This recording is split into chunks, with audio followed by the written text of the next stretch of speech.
बूढ़े माता पिता का सम्मान। दिल को छूने वाली एक कहानी। एक 80 वर्षीय व्यक्ति अपने 45 वर्षीय पढ़े लिखे बेटे के साथ अपने घर में सोफे पर बैठे थे।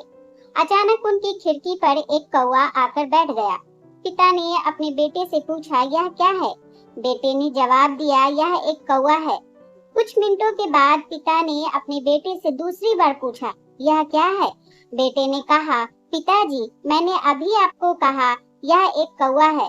थोड़ी देर बाद बूढ़े पिता ने फिर से अपने बेटे से तीसरी बार पूछा, यह क्या है? इस समय बेटे के स्वर में कुछ जलन महसूस हुई।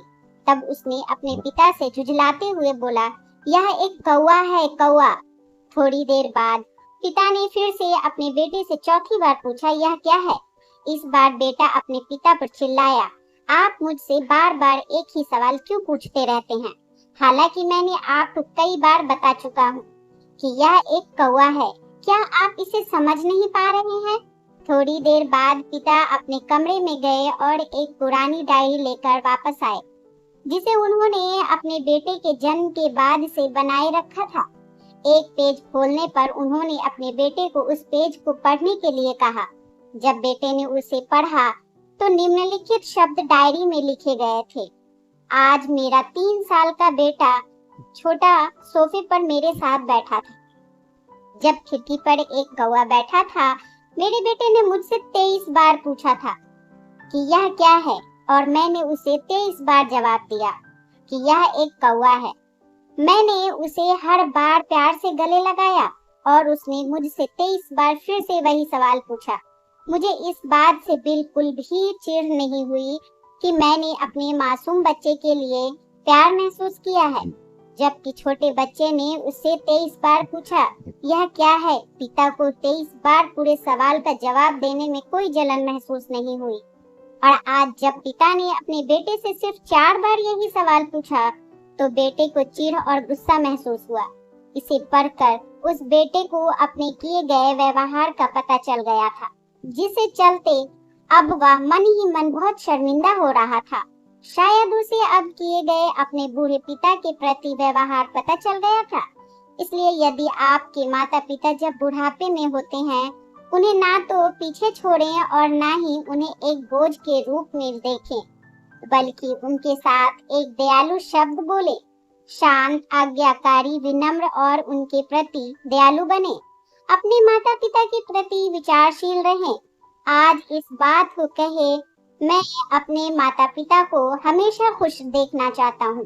जब से मैं छोटा बच्चा था, उन्होंने मेरी देखभाल की। उन्होंने हमेशा मुझ पर अपने निस्वार्थ प्रेम की वर्षा की है। उन्होंने आज समाज में मुझे एक व्यक्ति के रूप में प्रस्तुत करने के लिए तूफान और गर्मी को देखे बिना सभी पहाड़ों और घाटियों को पार किया है। ईश्वर से प्रार्थना करें, मैं अपने बूढ़े माता पिता की सर्वोत्तम तरीके से सेवा करूंगा। मैं अपने प्यारे माता पिता को सभी अच्छे और दयालु शब्द कहूंगा, चाहे वे कैसे भी व्यवहार करें। तो किस तरह हमारे माँ बाप बचपन में अपनी सारी खुशियों को त्यागते हुए हमें पालते हैं, बड़े करते हैं और हर बात का अच्छी तरह से ख्याल रखते हैं, और कभी भी अपने बच्चों से दुखी भी नहीं होते हैं, और यहाँ तक कि उनकी हर शरारत और परेशान करने वाली बातों से तंग ना होते हैं, बल्कि उन्हें हर हाल में अच्छे बनने की राह में लगाए रहते हैं। लेकिन जैसे वक्त के करवट के साथ समय बीतता जाता है और यही बच्चे बड़े बन जाते हैं, पैसा कमाने लगते हैं और खुद को इतना बड़ा समझने लगते हैं कि उन्हें अपने स्वार्थ के आगे कोई नहीं दिखता है। ऐसे में उनके वही माँ बाप बोझ भी लगने लगते हैं और बुढ़ापे में माँ बाप की सेवा करने और उन्हें खुश करने के बजाय उनमें ही दोष निकालने लगते हैं। ऐसे संतान होने ना होने के बराबर ही होते हैं। जो बुढ़ापे में अपने माँ बाप की सेवा नहीं कर सकते हैं, दो वक्त समय निकाल कर उन्हें साथ कुछ पल नहीं बिता सकते हैं, ऐसे बच्चे माँ बाप की बुढ़ापे की लाठी बनने के बजाय उल्टा माँ बाप को बोझ समझने लगते हैं।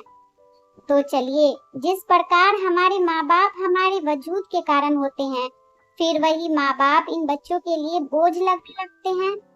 मगर किस्मत यूं धोखा करेगी, कभी सोचा नहीं था हमने। दोस्तों, आपको ये कहानी कैसी लगी हमें कमेंट में जरूर बताएं। प्लीज चैनल को लाइक, शेयर और सब्सक्राइब जरूर कर दें। एक नई कहानी के साथ मैं आपसे फिर मिलूंगी। इस कहानी को सुनने के लिए आपका बहुत बहुत धन्यवाद।